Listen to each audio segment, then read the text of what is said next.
ఈ వీడియో తిరుపతికి పోక ముందు అనమాట. ఆ పాప పుట్టిన కాడి నుంచి అయితే కాయిన్స్ గ్యాదర్ చేస్తున్నాము. అందులో ఈ 50 పైసా కాయిన్ కూడా కనిపించింది, కానీ ఇప్పుడు చెల్లట్లేదు అనేసి మేమైతే పక్కన పెట్టేసాము. ఇక్కడ ఇలాంటి పాత కాయిన్స్ ఉన్నాయి.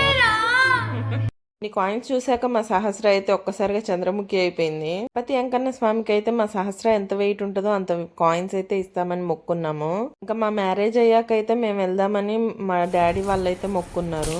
ఈ 2 మొక్కులు తీర్చడానికి అయితే 6-7 ఇయర్స్ అయితే పట్టింది.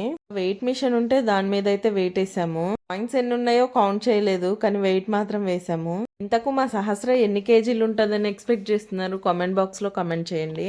ఎంత వెయిట్ ఉన్నది నెక్స్ట్ వీడియోలో చెప్తాను. మాక్సిమం 5 కేజెస్ అలా కౌంట్ చేసి పక్కకైతే పెట్టాము. కాయిన్స్ అయితే పూర్తిగా సరిపోలేదు, ఇంకా గ్యాదర్ చేసాము. ఫైనల్ గా మా కోరిక అండ్ మొక్కుబడి అయితే తీర్చుకున్నాము. ఇంకా నా వీడియోస్ అన్ని చూస్తున్న వాళ్ళకు చాలా పెద్ద థ్యాంక్స్. సబ్స్క్రైబ్ చేసుకోండి ప్లీజ్.